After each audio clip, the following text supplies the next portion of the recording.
നമസ്കാരം. ഇന്നത്തെ class transformers. നമ്മുടെ പവർ സിസ്റ്റത്തിൽ ഉപയോഗിക്കുന്ന ട്രാൻസ്ഫോമേഴ്സ് രണ്ട് തരമാണ്. ഒന്ന് പവർ ട്രാൻസ്ഫോമർ, രണ്ട് ഡിസ്ട്രിബ്യൂഷൻ ട്രാൻസ്ഫോമർ.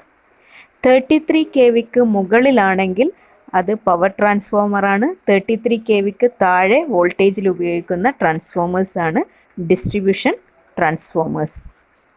ഇവിടെ നിങ്ങൾ കാണുന്നതാണ് ഒരു ഡിസ്ട്രിബ്യൂഷൻ ട്രാൻസ്ഫോമർ. ഇത്തരത്തിലുള്ള ട്രാൻസ്ഫോമറാണ് നിങ്ങൾ റോഡരികിൽ കാണുന്ന ഒരു പോൾ മൗണ്ടഡ് സബ്സ്റ്റേഷനിൽ വരുന്നത്.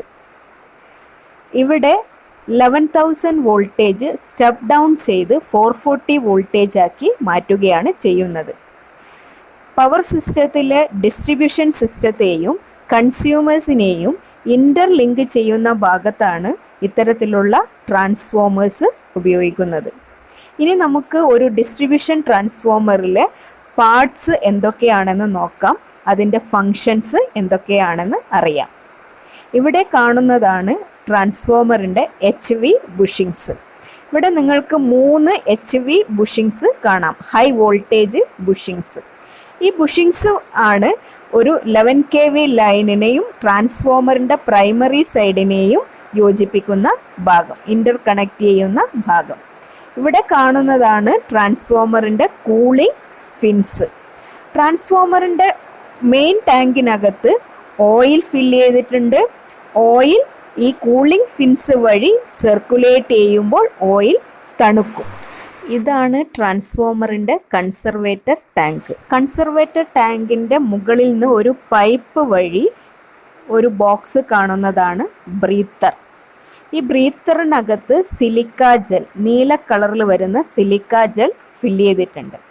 ബ്രീത്തറിൻ്റെ ഫങ്ഷൻ എന്ന് പറയുന്നത് ഒരു മനുഷ്യൻ ശ്വാസം കഴിക്കുന്നത് പോലെ തന്നെയാണ്. ട്രാൻസ്ഫോമറിനകത്ത് ഓയിലും അറ്റ്മോസ്ഫിയറിലെ എയറുമായിട്ട് കോണ്ടാക്റ്റ് വേണം. സെയിം ടൈം എയറിലെ മോയ്സ്ചർ ഓയിലിനകത്ത് കടക്കാനും പാടില്ല.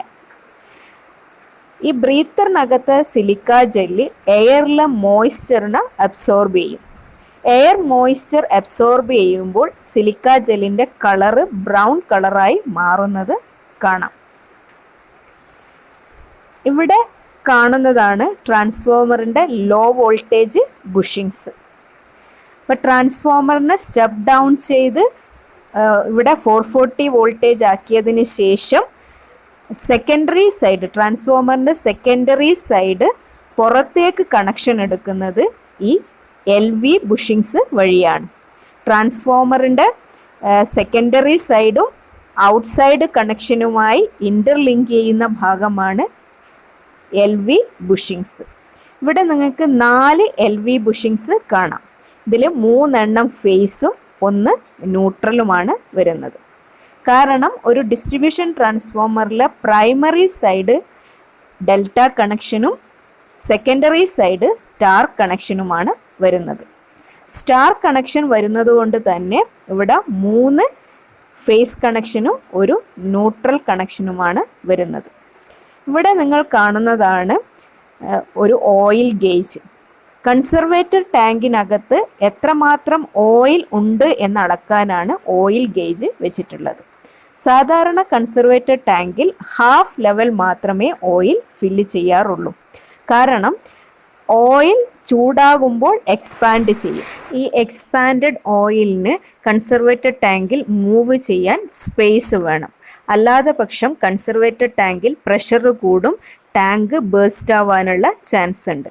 ഇത് ഒഴിവാക്കാൻ വേണ്ടിയാണ് കൺസർവേറ്റർ ടാങ്കിൻ്റെ മുകളിലായി കാണുന്ന ഈ ഇത്തരത്തിലുള്ള ഒരു എക്സ്പ്ലോഷൻ വെന്റ് ഫിറ്റ് ചെയ്തിട്ടുള്ളത്. ഇവിടെ നിങ്ങൾക്ക് കാണാം മെയിൻ ടാങ്കിൻ്റെ കവറാണ് ഇവിടെ കാണുന്നത്. അപ്പോൾ ഈ കവർ ഓപ്പൺ ചെയ്യാം. ഓപ്പൺ ചെയ്താൽ നമുക്കതിൽ ഓയിൽ ഫില്ല് ചെയ്യാം. ഈ കാണുന്നതാണ് ഡ്രെയിൻ വാൾവ്. ടാങ്കിലെ ഓയിൽ ഡ്രെയിൻ ചെയ്യാനാണ് ഇത്തരത്തിലുള്ള ഡ്രെയിൻ വാൾവ് വെച്ചിട്ടുള്ളത്. ഇതൊക്കെയാണ് ഒരു ഡിസ്ട്രിബ്യൂഷൻ ട്രാൻസ്ഫോമറിൻ്റെ പ്രധാന ഭാഗങ്ങൾ. ഓക്കെ, ഇനി നമുക്ക് ഒരു ഡിസ്ട്രിബ്യൂഷൻ ട്രാൻസ്ഫോമറിൻ്റെ ഭാഗങ്ങൾ ഓരോന്നും പ്രത്യേകമായി അതിൻ്റെ ഫങ്ഷൻസും എന്താണെന്ന് നോക്കാം. ബേസിക്കലി ഒരു ട്രാൻസ്ഫോമർ എന്ന് പറയുമ്പോൾ അതിൽ 3 പ്രധാന ഭാഗങ്ങളാണ് ഉള്ളത്: primary winding, secondary winding and core. ഒരു ഡിസ്ട്രിബ്യൂഷൻ ട്രാൻസ്ഫോമർ കാണുമ്പോൾ നമ്മൾ ആദ്യം കാണുന്നത് അതിൻ്റെ മെയിൻ ടാങ്കാണ്. ആ മെയിൻ ടാങ്കിനകത്താണ് വൈൻഡിങ്സും കോറും ഓയിലും അടങ്ങിയിട്ടുള്ളത്. Primary winding, secondary winding, transformer core, transformer oil, ഇത്രയും കാര്യങ്ങൾ പ്ലേസ് ചെയ്തിട്ടുള്ളത് മെയിൻ ടാങ്കിന് അകത്താണ്. ഒരു ട്രാൻസ്ഫോമറിൻ്റെ കോറ് കൺസ്ട്രക്റ്റ് ചെയ്യുന്നത് സിലിക്കൺ സ്റ്റീൽ വെച്ചിട്ടാണ്. സിലിക്കൺ സ്റ്റീൽ വെക്കാനുള്ള ഒന്നാമത്തെ റീസൺ ഹിസ്റ്ററിസിസ് ലോസ് മിനിമൈസ് ചെയ്യാൻ വേണ്ടിയിട്ടാണ് സിലിക്കൺ സ്റ്റീൽ വെച്ച് കോറ് കൺസ്ട്രക്റ്റ് ചെയ്യുന്നത്. ഈ ട്രാൻസ്ഫോമറിൻ്റെ കോറ് ലാമിനേറ്റഡ് ആണ്. ഒരു സിംഗിൾ പീസ് വെച്ചിട്ടല്ല ട്രാൻസ്ഫോമറിൻ്റെ കോറ് കൺസ്ട്രക്റ്റ് ചെയ്യുന്നത്. ട്രാൻസ്ഫോമറിൻ്റെ കോറ് ഷീറ്റ്സ് അടുക്കി അടുക്കി ലാമിനേറ്റ് ചെയ്തിട്ടാണ് കോറ് കൺസ്ട്രക്റ്റ് ചെയ്യുന്നത്. ട്രാൻസ്ഫോമറിൻ്റെ കോറ് ലാമിനേറ്റ് ചെയ്യാൻ കാരണം എഡി കറണ്ട് മിനിമൈസ് ചെയ്യാൻ വേണ്ടിയിട്ടാണ്. ഒരു ട്രാൻസ്ഫോമറിൻ്റെ വർക്കിംഗ് കണ്ടീഷനിൽ കോൺസ്റ്റൻറ്റ് ലോസസ് ആയ എഡി കറണ്ടും ഹിസ്റ്ററിസിസ് ലോസും മിനിമൈസ് ചെയ്യാൻ വേണ്ടിയിട്ടാണ് ട്രാൻസ്ഫോമറിൻ്റെ കോറ് ലാമിനേറ്റ് ചെയ്യുന്നത്. ട്രാൻസ്ഫോമറിൻ്റെ കോറ് സിലിക്കൺ സ്റ്റീൽ വെച്ച് കൺസ്ട്രക്റ്റ് ചെയ്യുന്നത്. ട്രാൻസ്ഫോമറിൻ്റെ കോറ് ലാമിനേറ്റ് ചെയ്തത് കൊണ്ടാണ് ട്രാൻസ്ഫോമർ വർക്കിംഗ് കണ്ടീഷനിൽ ഒരു ഹമ്മിങ് സൗണ്ട് കേൾക്കാൻ കഴിയുന്നത്. ട്രാൻസ്ഫോമറിൻ്റെ പ്രൈമറി വൈൻഡിങ്സും സെക്കൻഡറി വൈൻഡിങ്സും ഇൻസുലേറ്റഡ് കോപ്പർ വയർ കൊണ്ടാണ് വൈൻഡ് ചെയ്തിട്ടുള്ളത്. ഇനി ട്രാൻസ്ഫോമറിനകത്ത് ട്രാൻസ്ഫോമർ ഓയിൽ നിറയ്ക്കാനുള്ള കാരണം എന്ന് പറയുന്നത് 2 റീസണാണ്. ട്രാൻസ്ഫോമർ ഓയിൽ കൂളിംഗ് ഏജൻ്റ് ആണ്. ട്രാൻസ്ഫോമർ ഓയിൽ ഇൻസുലേറ്റർ ആണ്. ട്രാൻസ്ഫോമർ ഓയിൽ ഒരു പെട്രോളിയം ബൈ പ്രൊഡക്റ്റ് ആണ്. ട്രാൻസ്ഫോമർ ഓയിൽ വൈൻഡിങ്സും ട്രാൻസ്ഫോമറിൻ്റെ ബോഡിയും തമ്മിലുള്ള ഇൻസുലേഷൻ കൊടുക്കുന്നത് ട്രാൻസ്ഫോമർ ഓയിലാണ്. ട്രാൻസ്ഫോമറിൻ്റെ വൈൻഡിങ്സിനെ കൂൾ ചെയ്യിപ്പിക്കുന്നതും ട്രാൻസ്ഫോമർ ഓയിലാണ്. ചൂടായ ട്രാൻസ്ഫോമർ ഓയിൽ തണുക്കാൻ വേണ്ടി ട്രാൻസ്ഫോമർ ഓയിലിന് ഫ്ലോ ഉണ്ടാവണം. അതിനൊരു സർക്കുലേഷൻ കൊടുക്കാൻ വേണ്ടിയാണ് ട്രാൻസ്ഫോമർ മെയിൻ ടാങ്കിൽ റേഡിയേറ്റേഴ്സ് അഥവാ കൂളിംഗ് ഫിൻസ് ഫിറ്റ് ചെയ്തിട്ടുള്ളത്. ട്രാൻസ്ഫോമറിൽ ബ്രീത്തർ എന്ന് പറഞ്ഞ ഒരു യൂണിറ്റ് ഫിറ്റ് ചെയ്തിട്ടുണ്ട്. അതിൻ്റെ പർപ്പസ് എന്ന് പറയുന്നത് ട്രാൻസ്ഫോമറിൻ്റെ ഓയിലും എയറും ആയിട്ട് കോണ്ടാക്റ്റ് കിട്ടാൻ വേണ്ടിയാണ്. ട്രാൻസ്ഫോമർ ഓയിൽ ഹീറ്റ് ആകുമ്പോൾ ട്രാൻസ്ഫോമർ ഓയിലിന് എക്സ്പാൻഷൻ നടക്കും. അതുകൊണ്ട് തന്നെ ട്രാൻസ്ഫോമർ ഓയിലിന് മൂവ് ചെയ്യാൻ ഒരു സ്പേസ് വേണം. അതിന് വേണ്ടിയിട്ടാണ് ട്രാൻസ്ഫോമർ മെയിൻ ടാങ്കിൻ്റെ മുകളിലായിട്ട് ഒരു കൺസർവേറ്റർ ടാങ്ക് കൂടി ഫിറ്റ് ചെയ്തത്. ട്രാൻസ്ഫോമറിൻ്റെ മെയിൻ ടാങ്കിൽ പ്രഷർ കൂടുമ്പോൾ ട്രാൻസ്ഫോമർ ടാങ്ക് ബേസ്റ്റ് ആവാനുള്ള ചാൻസസ് ഉണ്ട്. അത് ഒഴിവാക്കാൻ വേണ്ടിയാണ് കൺസർവേറ്റർ ടാങ്കിന് മുകളിലായിട്ട് ഒരു പ്രഷർ റിലീസ് വാൾവ് ഫിറ്റ് ചെയ്തത്. ട്രാൻസ്ഫോമറിനകത്ത് ട്രാൻസ്ഫോമർ ഓയിൽ ലെവൽ മെഷർ ചെയ്യാൻ വേണ്ടി കൺസർവേറ്റർ ടാങ്കിൽ ഒരു ഓയിൽ ഗേജ് മീറ്റർ ഫിറ്റ് ചെയ്തിട്ടുണ്ട്.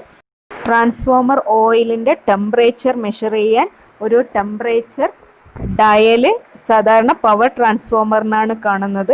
അതേപോലെ ട്രാൻസ്ഫോമറിൻ്റെ അകത്ത് വൈൻഡിങ്സിൻ്റെ എണ്ണം കൂട്ടാനും കുറക്കാനും വേണ്ടി ടാപ്പ് ചേഞ്ചർ ഫിറ്റ് ചെയ്യുന്നതും പവർ ട്രാൻസ്ഫോമറിലാണ് സാധാരണ കാണുന്നത്. ട്രാൻസ്ഫോമറിൻ്റെ മെയിൻ ടാങ്കിൻ്റെയും കൺസർവേറ്റർ ടാങ്കിൻ്റെയും ഇടയിലായി ഒരു റിലേ ഫിറ്റ് ചെയ്യുന്നത് പവർ ട്രാൻസ്ഫോമേഴ്സിന് കാണാം. ആ റിലേയുടെ പേരാണ് ബുച്ച് ഹോൾസ് റിലേ.